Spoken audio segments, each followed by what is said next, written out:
Hi friends, welcome to PSC beginners. അപ്പോൾ നമ്മൾക്ക് 10th level exam വന്നുകൊണ്ടിരിക്കുന്നു. അതുപോലെ തന്നെ എല്ലാ എക്സാമുകൾക്കും ഉപകാരമാവുന്ന രീതിയിലുള്ള ഒരു ഇന്ത്യൻ ജോഗ്രഫിയിൽ നിന്നുള്ള റിവിഷൻ ക്ലാസ്സാണ്. ഒറ്റ ക്ലാസ്സിൽ നമുക്ക് എല്ലാം എടുക്കാൻ കഴിയത്തില്ല, എന്നാലും പരമാവധി കാര്യങ്ങൾ ഉൾക്കൊള്ളിച്ചുകൊണ്ടുള്ള ക്ലാസ്സുമായിട്ടാണ് ഞാൻ വന്നിട്ടുള്ളത്. ഓക്കെ, നമുക്ക് ക്ലാസ്സിലേക്ക് കടക്കാം. ഇന്ത്യയിൽ ഏറ്റവും കൂടുതൽ സംസ്ഥാനങ്ങളുമായി അതിർത്തി പങ്കിടുന്ന സംസ്ഥാനം ഏതാണ്? അത് ഉത്തർപ്രദേശാണ്. ഹിമാലയൻ പർവ്വതനിരകളിൽ ഏറ്റവും തെക്കേ അറ്റത്തായി സ്ഥിതി ചെയ്യുന്നതും ബാഹ്യ ഹിമാലയം എന്നറിയപ്പെടുന്നതുമായ ശിവാലിക് കുന്നുകളുടെ ശരാശരി ഉയരം എത്ര മീറ്ററാണ്? 900 മുതൽ 1200 മീറ്റർ വരെയാണ്. ഹിമാദ്രിയുടെ ഉയരം 6000 മീറ്ററാണ്. ഹിമാചലിൻ്റെ ഉയരം 3000 മീറ്ററാണ്. നേപ്പാളിൽ കർണാലി എന്നറിയപ്പെടുന്നതും ബീഹാറിലെ ഛപ്രയിൽ വെച്ച് ഗംഗാനദിയുമായി സംഗമിക്കുന്നതുമായ പോഷക നദി ഏതാണ്? അത് ഗാഗ്ര നദിയാണ്. ഇനി പ്രശസ്തമായ ഹംപിയുടെ അവശിഷ്ടങ്ങൾ ഏത് നദിയുടെ തീരത്താണ്? തുംഗഭദ്ര നദിയുടെ തീരത്താണ്. ഇന്ത്യയിലെ ഏറ്റവും വലിയ ബയോസ്ഫിയർ റിസർവ് ഏതാണ്? ഗ്രേറ്റ് റാൺ ഓഫ് കച്ചാണ് ഇന്ത്യയിലെ ഏറ്റവും വലിയ ബയോസ്ഫിയർ റിസർവ് എന്ന് പറയുന്നത്. ദേശീയ പയർ വർഗ ഗവേഷണ കേന്ദ്രം എവിടെയാണ്? കാൺപൂരിലാണ്. സെൻട്രൽ റൈസ് റിസർച്ച് ഇൻസ്റ്റിറ്റ്യൂട്ട് കട്ടക്കാണ്. ദേശീയ കൂൺ ഗവേഷണ കേന്ദ്രം സോളാനാണ്. നാഷണൽ ഡയറി റിസർച്ച് ഇൻസ്റ്റിറ്റ്യൂട്ട് കർണാലിലാണ്. ഇനി നമുക്ക് ഉത്തരപർവ്വത മേഖലയെ എങ്ങനെയെല്ലാമാണ് തരംതിരിച്ചിട്ടുള്ളത് എന്ന് നമുക്ക് നോക്കാം.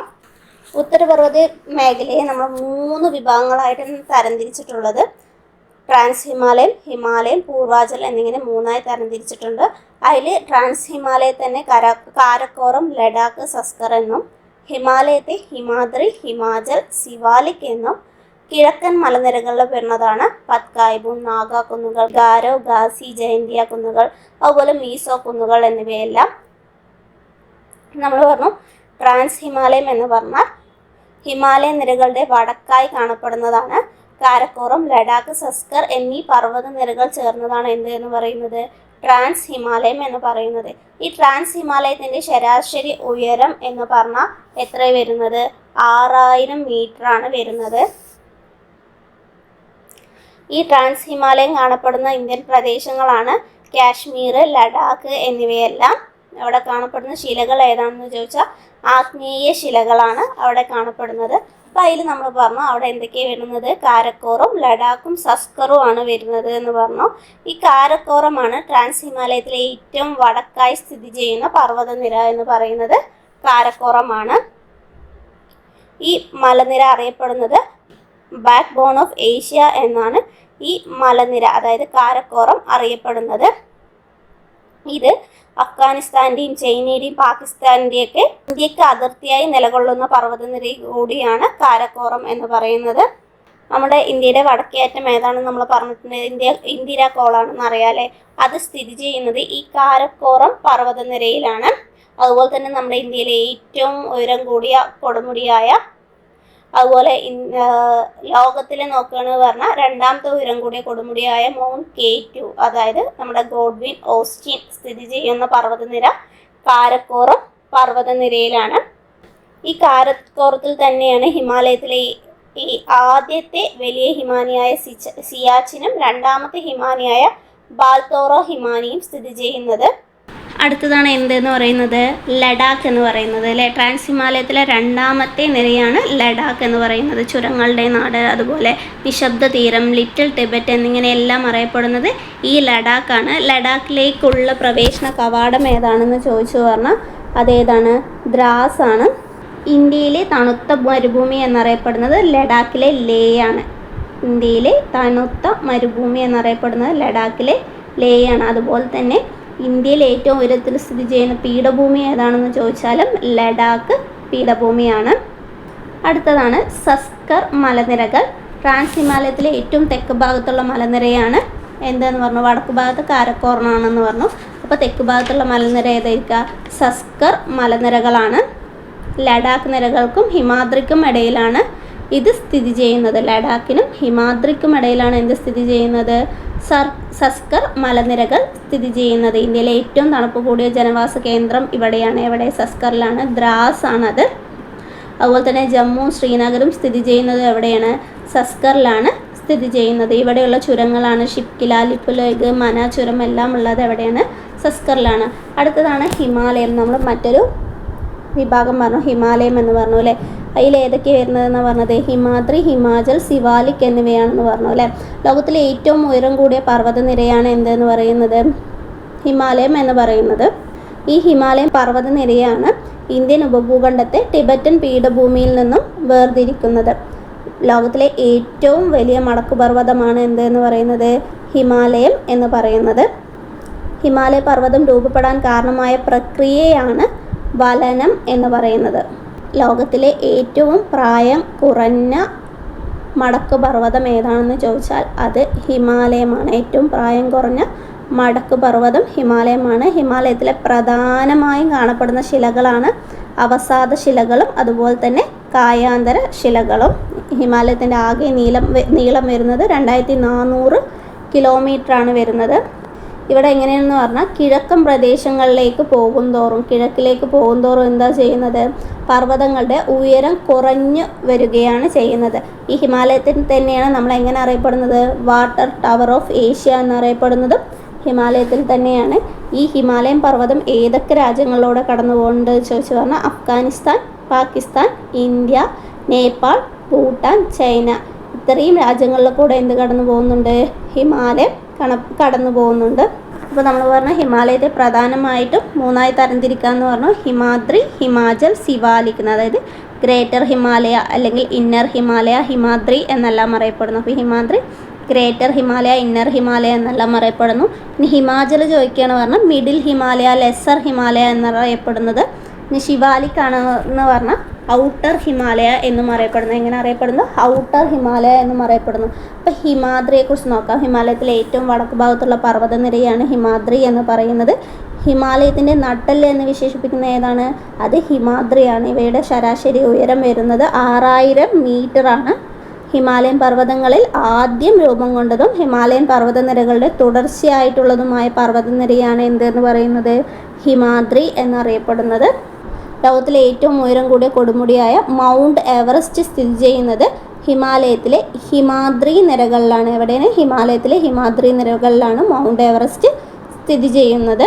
ഹിമാദ്രിയിൽ നിന്നാണ് ഗംഗയും യമുനയും എല്ലാം ഉത്ഭവിക്കുന്നത്. അടുത്തതാണ് ഹിമാചൽ എന്ന് പറയുന്നത്. ഹിമാദ്രിക്ക് താഴെ തെക്ക് ഭാഗത്തായിട്ടാണ് ആരുള്ളത്? ഹിമാചൽ ഉള്ളത്. അതായത് സിവാലിക്കിനും ഹിമാദ്രിക്കും ഇടയിലായിട്ടാണ് എന്തുള്ളത്? ഹിമാചൽ സ്ഥിതി ചെയ്യുന്നത്. ഹിമാലയത്തിലെ പ്രധാന സുഖവാസ കേന്ദ്രങ്ങളൊക്കെ എവിടെയുള്ളത് ചോദിച്ചാൽ അത് ഹിമാചലിലാണുള്ളത്.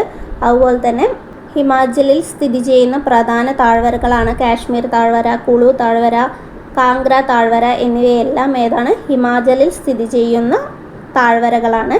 ഇതിൽ കാശ്മീർ താഴ്വര എങ്ങനെ അറിയപ്പെടുന്നു? സഞ്ചാരികളുടെ പറുദീസ എന്നറിയപ്പെടുന്നു. ഹിമാദ്രിക്കും പീർ പഞ്ചാൽ പർവ്വതനിരകൾക്കും ഇടയിലാണ് എന്തുള്ളത്? കാശ്മീർ താഴ്വര സ്ഥിതി ചെയ്യുന്നത്.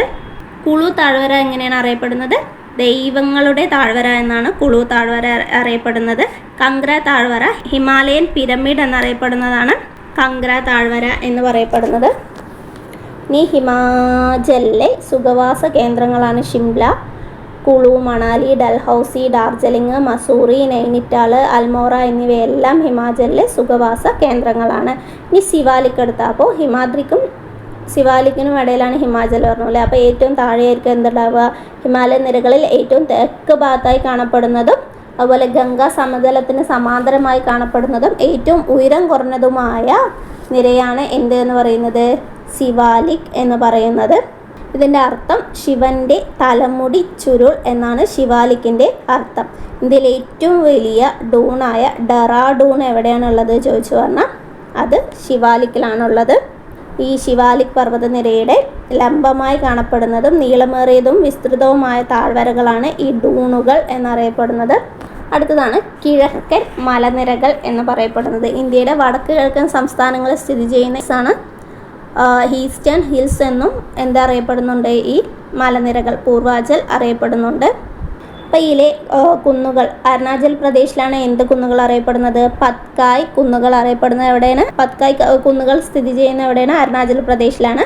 നാഗ കുന്നുകൾ നാഗാലാൻഡിലാണ്. മിസോ കുന്നുകളും ലൂഷായ് കുന്നുകളും കാണപ്പെടുന്നത് മിസോറാമിലാണ്. മണിപ്പൂർ കുന്നുകൾ മണിപ്പൂരിലാണ് കാണപ്പെടുന്നത്. അതുപോലെ ഗാസി, ഗാരോ, ജൈന്ത്യ കുന്നുകൾ മേഘാലയയിലാണ്. ബാരൈൻ കുന്നുകൾ, മിക്കർ കുന്നുകൾ എന്നിവ കാണപ്പെടുന്നത് അസമിലാണ്. കായ് കുന്നുകൾ, മിഷിമി കുന്നുകൾ, ഡാഫ്ല ഹിൽസ്, അബോർ ഹിൽസ് എന്നിവയെല്ലാം അരുണാചൽ പ്രദേശിലാണ് കാണപ്പെടുന്നത്. അപ്പോൾ നാഗാ കുന്നുകൾ കാണപ്പെടുന്നത് എവിടെയാണ്? നാഗാലാൻഡിലാണ് കാണപ്പെടുന്നത്. ഗാരോ ഖാസി, ജയന്തിയ കുന്നുകൾ മേഘാലയയിലാണ് കാണപ്പെടുന്നത്. പത്കായ്ബും അരുണാചൽ പ്രദേശിലാണ് കാണപ്പെടുന്നത്. മീസോ കുന്നുകൾ എവിടെ കാണപ്പെടുന്നത്? മിസോറാമിലാണ് കാണപ്പെടുന്നത്. ഇന്ത്യയിൽ ഏറ്റവും കൂടുതൽ മഴ ലഭിക്കുന്ന രണ്ടാമത്തെ പ്രദേശമാണ് എന്തെന്ന് പറയുന്നത്? ചിറാപുഞ്ചി എന്ന് പറയുന്നത് അല്ലേ. ആദ്യത്തേത് ഏതാണെന്ന് ചോദിച്ചാൽ മൗസിൻഡ്രം ആണ്. അപ്പോൾ ലോകത്തിലെ ഏറ്റവും കൂടുതൽ മഴ ലഭിക്കുന്ന പ്രദേശമായ മൗസിൻഡ്രം, ചിറാപുഞ്ചി എന്നിവയെല്ലാം സ്ഥിതി ചെയ്യുന്നത് എവിടെയാണ്? ഖാസി കുന്നുകളിലാണ് സ്ഥിതി ചെയ്യുന്നത്. നദികളുടെ അടിസ്ഥാനമാക്കി ഹിമാലയത്തെ പ്രധാനമായിട്ടും മൂന്നായി വേർതിരിച്ചിട്ടുണ്ട്. ഒന്ന് പടിഞ്ഞാറ് ഹിമാലയം, മധ്യ ഹിമാലയം, അതുപോലെ കിഴക്കൻ ഹിമാലയം എന്നിങ്ങനെ മൂന്നായി തരംതിരിച്ചിട്ടുണ്ട്. അതിൽ പടിഞ്ഞാറൻ ഹിമാലയത്തിൽ വരുന്നവയാണ് എന്തൊക്കെയെന്ന് പറയുന്നത്? കാശ്മീർ ഹിമാലയം, ഹിമാചൽ ഹിമാലയം, ഉത്തരാഖണ്ഡ് ഹിമാലയം എന്നിവയെല്ലാം പടിഞ്ഞാറൻ ഹിമാലയത്തിൽ വരുന്നതാണ്. ജമ്മു കാശ്മീർ മുതൽ ലഡാക്ക് വരെ ഉള്ള ഭാഗങ്ങളിൽ വ്യാപിച്ചു കിടക്കുന്ന കാശ്മീർ ഹിമാലയത്തിൻ്റെ ഏകദേശ വ്യാപ്തി എന്ന് പറയുന്നത് 3.5 ലക്ഷം ചതുരശ്ര കിലോമീറ്ററാണ്. ഇതിൻ്റെ നീളം വരുന്നത് 700 കിലോമീറ്ററും വീതി വരുന്നത് 500 കിലോമീറ്ററുമാണ്. ഈ കാശ്മീർ ഹിമാലയത്തിലെ പ്രധാന പർവ്വതനിരയാണ് കാരക്കോറം, ലഡാക്ക്, സസ്കർ, പീർ പഞ്ചാൽ എന്നിവ. ഏതൊക്കെയാണ്? കാരക്കോറം, ലഡാക്ക്, സസ്കർ, പീർ പഞ്ചാൽ എന്നിവ. ലോകത്തിലെ രണ്ടാമത്തെ ഉയരമേറിയ കൊടുമുടിയാണ് മൗണ്ട് K2 എന്ന് പറയുന്നത്. അത് നമ്മൾ എവിടെയാണെന്ന് പറഞ്ഞു? കാരക്കോറത്തിലാണ് മൗണ്ട് K2 സ്ഥിതി ചെയ്യുന്നത് എന്ന് പറഞ്ഞു അല്ലേ. അതിൻ്റെ ഉയരം എന്ന് പറയുന്നത് 8611 മീറ്ററാണ്. അപ്പോൾ ലോകത്തിലെ രണ്ടാമത്തെ ഉയരമേറിയ കൊടുമുടി, അതുപോലെ ഇന്ത്യയിലെ ഏറ്റവും ഉയരമേറിയ കൊടുമുടി ഏതൊക്കെയാണെന്ന് ചോദിച്ചു പറഞ്ഞാൽ കാരക്കോറമാണ്. കാരക്കോറമല്ല, മൗണ്ട് K2 ആണ്. അത് സ്ഥിതി ചെയ്യുന്നത് കാരക്കോറത്തിലാണ്. ഇനി ഈ കാശ്മീർ ഹിമാലയത്തിലെ പ്രധാന ഹിമാനികൾ ഏതൊക്കെയാണ് എന്ന് ചോദിച്ചാൽ സിയാച്ചിൻ, ബോൾട്ടോറോ എന്നിവയാണ് കാശ്മീർ ഹിമാലയത്തിലെ പ്രധാന ഹിമാനികൾ. സിന്ധു നദിയിലും അതിൻ്റെ പോഷക നദിയിലും വർഷം മുഴുവൻ സമുദ്രമായ നീരൊഴുക്കിന് കാരണമായ ഹിമാനികളാണ് ഈ സിയാച്ചിൻ ഹിമാലയ, അതുപോലെ ബോൾട്ടോറോ ഹിമാനി എന്നിവയെല്ലാം. ജമ്മുവിനെയും കാശ്മീരിനെയും ബന്ധിപ്പിക്കുന്ന ചുരമാണ് ബനിഹാൽ ചുരം. പീർ പഞ്ചാൽ പർവ്വതനിരക്ക് കുറുകെയുള്ള ചുരം ഏതാണ്? ബനിഹാൽ ചുരമാണ്. ലോകത്തിലെ ഏറ്റവും ഉയരത്തിലുള്ള യുദ്ധഭൂമിയാണ് സിയാച്ചിൻ ഹിമാനി എന്ന് പറയുന്നത്. ശ്രീനഗറിൽ സ്ഥിതി ചെയ്യുന്ന പ്രധാന ശുദ്ധജല തടാകമാണ് ഏത്? ദാൽ തടാകം. പർവ്വത ചെരുവുകളിൽ വേനൽക്കാലത്ത് രൂപപ്പെടുന്ന പുൽമേടുകളാണ് എങ്ങനെ അറിയപ്പെടുന്നത്? മർഗുകൾ എന്നറിയപ്പെടുന്നത്. സോൺമർഗ്, ഗുൽമർഗ് എന്നിവയെല്ലാം മർഗുകൾക്കൊരു ഉദാഹരണമാണ്. നമ്മൾ പറഞ്ഞു പടിഞ്ഞാറൻ ഹിമാലയത്തെ തന്നെ കാശ്മീർ ഹിമാലയം, ഹിമാചൽ ഹിമാലയം, ഉത്തരാഖണ്ഡ് ഹിമാലയം എന്നിങ്ങനെ തരംതിരിച്ചിട്ടുണ്ട് എന്ന് പറഞ്ഞു അല്ലേ. ഇനി ഹിമാചൽ ഹിമാലയത്തിലത്തെ നമ്മൾ പറഞ്ഞു കാശ്മീർ ഹിമാലയത്തിലെ സിന്ധുവും അതുപോലെ പോഷക നദികളും ഉണ്ട് എന്ന് പറഞ്ഞു അല്ലേ. അതുപോലെ ഹിമാചൽ ഹിമാലയത്തിലെ പ്രധാന നദികളാണ് ചെനാബ്, രവി, ബിയാസ് എന്നിവയെല്ലാം. ഇവിടുത്തെ പ്രധാന പർവ്വത നിരയാണ് ധൗലാധർ, പീർ പഞ്ചാൽ എന്നിവ. ഈ ഹിമാചൽ പ്രദേശിനെ ലഡാക്കുമായി ബന്ധിപ്പിക്കുന്ന ചുരമാണ് ബാരാലച്ച ചുരം എന്ന് പറയുന്നത്. നേരത്തെ നമ്മളൊരു ചുരത്തിൻ്റെ പേര് പറഞ്ഞു അല്ലേ, അതേതായിരുന്നു? ബനിഹാൽ ചുരം. അത് ജമ്മുവിനെയും കാശ്മീരിനെയും ബന്ധിപ്പിക്കുന്നതാണ് ബനിഹാൽ ചുരം. ഹിമാചൽ പ്രദേശിനെയും ലഡാക്കിനെയും ബന്ധിപ്പിക്കുന്നതാണ് ബാരാലച്ച ചുരം എന്ന് പറയുന്നത്. ബാരാലച്ച, റോഹ്താങ് എന്നീ ചുരങ്ങൾ സ്ഥിതി ചെയ്യുന്നത് ഏത് ഹിമാലയത്തിലാണ് എന്ന് ചോദിച്ചാൽ അത് ഹിമാചൽ ഹിമാലയത്തിലാണ്. ഈ ഹിമാചൽ ഹിമാലയത്തിലെ തന്നെ പ്രധാന താഴ്വരകളാണ് കുളു, കംഗ്ര, ലാഹുൽ എന്നിവയെല്ലാം. ഇനി ഇവിടുത്തെ പ്രധാന സുഖവാസ കേന്ദ്രങ്ങളാണ് ഏത്? ഷിംല, മണാലി എന്നിവ. ഇവിടുത്തെ പ്രധാനപ്പെട്ട ചൂട് നീരുറവകളാണ് നുമ്ര താഴ്വര, മണികർണൽ, ഗീർഗംഗ എന്നിവ. സത്ലജ് നദിക്കും അതുപോലെ കാളി നദി വരെയുള്ള ഹിമാലയൻ പ്രദേശത്തെയാണ് നമ്മൾ എങ്ങനെ പറയുന്നത്? ഉത്തരാഖണ്ഡ് ഹിമാലയം എന്ന് പറയുന്നത്. സത്ലജ് നദിക്കും കാളി നദിക്കും ഇടയിലുള്ള ഹിമാലയത്തെയാണ് ഉത്തരാഖണ്ഡ് ഹിമാലയം എന്ന് പറയുന്നത്. ഈ ഭാഗങ്ങളിലെ ഉയരമേറിയ കൊടുമുടിയാണ് നന്ദാദേവി, ബദ്രീനാഥ്, കേദാർനാഥ്, കാമേറ്റ് എന്നിവയെല്ലാം ഉത്തരാഖണ്ഡ് ഹിമാലയത്തിലെ ഉയരമേറിയ കൊടുമുടികളാണ്. അതുപോലെ ഗംഗോത്രിയും യമുനോത്രിയും എല്ലാം സ്ഥിതി ചെയ്യുന്നത് എവിടെയാണ്? ഉത്തരാഖണ്ഡ് ഹിമാലയത്തിലാണ്. നമുക്കറിയാലോ ഗംഗയുടെയും യമുനയുടെയും ഉത്ഭവസ്ഥാനമാണ് ഗംഗോത്രി, യമുനോത്രി എന്നിവ എന്ന് പറഞ്ഞു. അവയെല്ലാം എവിടെയാണുള്ളത്? ഉത്തരാഖണ്ഡ് ഹിമാലയത്തിലാണ്. ഈ ഉത്തരാഖണ്ഡ് ഹിമാലയത്തിൽ കാണപ്പെടുന്ന വേനൽക്കാല പുൽമേടുകളാണ് ബ്യൂഗാൽ എന്നറിയപ്പെടുന്നത്. ഉത്തരാഖണ്ഡ് ഹിമാലയത്തിലെ ശുദ്ധജല തടാകമാണ് നൈനിത്താൽ, ഭീംതാൽ എന്നിവ. ഡെറാഡൂൺ സ്ഥിതി ചെയ്യുന്നത് എവിടെയാണെന്ന് ചോദിച്ചു പറഞ്ഞാൽ അത് ഉത്തരാഖണ്ഡ് ഹിമാലയത്തിലാണ്. ഇനി കാളി നദി, നമ്മളിപ്പോൾ പടിഞ്ഞാറൻ ഹിമാലയമാണ് പറഞ്ഞത്. ഇനി മധ്യ ഹിമാലയം നമ്മൾ പറഞ്ഞല്ലേ, പടിഞ്ഞാറൻ ഹിമാലയം, മധ്യൻ ഹിമാലയം, കിഴക്കൻ ഹിമാലയം എന്നിങ്ങനെയുണ്ടെന്ന്. അതിൽ മധ്യ ഹിമാലയം എന്ന് പറയുന്നത് കാളി നദി മുതൽ തീസ്റ്റ നദി വരെയാണുള്ളത്. എവിടെ മുതൽ എവിടെ വരെയാണ്? കാളി നദി മുതൽ തീസ്റ്റ നദി വരെയാണ് ഏതുള്ളത്? മധ്യ ഹിമാലയം ഉള്ളത്. ഇതിൻ്റെ മറ്റൊരു പേരാണ് നേപ്പാൾ ഹിമാലയം എന്ന് പറയുന്നത്. കാരണം ഈ മധ്യ ഹിമാലയത്തിൻ്റെ ഭൂരിഭാഗവും കാണപ്പെടുന്ന ഭാഗം എന്ന് പറയുന്നത് ഏതാണ്? നേപ്പാളിലാണ്. ലോകത്തിലെ ഏറ്റവും ഉയരം കൂടിയ കൊടുമുടി ഏതാണെന്ന് നമ്മൾ നേരത്തെ പറഞ്ഞത് മൗണ്ട് എവറസ്റ്റ് ആണെന്ന് പറഞ്ഞു അല്ലേ. അത് സ്ഥിതി ചെയ്യുന്നത് എവിടെയാണ്? നേപ്പാളിലാണ് സ്ഥിതി ചെയ്യുന്നത്. ഈ മധ്യ ഹിമാലയത്തിലാണ് കാഞ്ചൻജംഗ പർവ്വതവും ഇന്ത്യ ചൈന അതിർത്തിയിൽ സ്ഥിതി ചെയ്യുന്ന നാഥുല ചുരവും എല്ലാം സ്ഥിതി ചെയ്യുന്നതും ഈ മധ്യ ഹിമാലയത്തിലാണ്.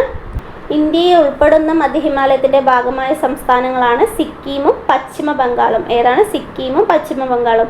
ഇനി അടുത്തതാണ് കിഴക്കൻ ഹിമാലയം. തീസ്റ്റ നദി മുതൽ ബ്രഹ്മപുത്ര നദി വരെയുള്ള ഭാഗമാണ് എന്തെന്ന് പറയുന്നത്? കിഴക്കൻ ഹിമാലയം എന്നറിയപ്പെടുന്നത്. ഈ കിഴക്കൻ ഹിമാലയത്തെ തന്നെയാണ് എങ്ങനെ അറിയപ്പെടുന്നത്? അസം ഹിമാലയം എന്നും അറിയപ്പെടുന്നത് ഈ കിഴക്കൻ ഹിമാലയത്തെ തന്നെയാണ്. ഇവിടെയാണ് നംച പർവ്വ കൊടുമുടി കാണപ്പെടുന്നത്.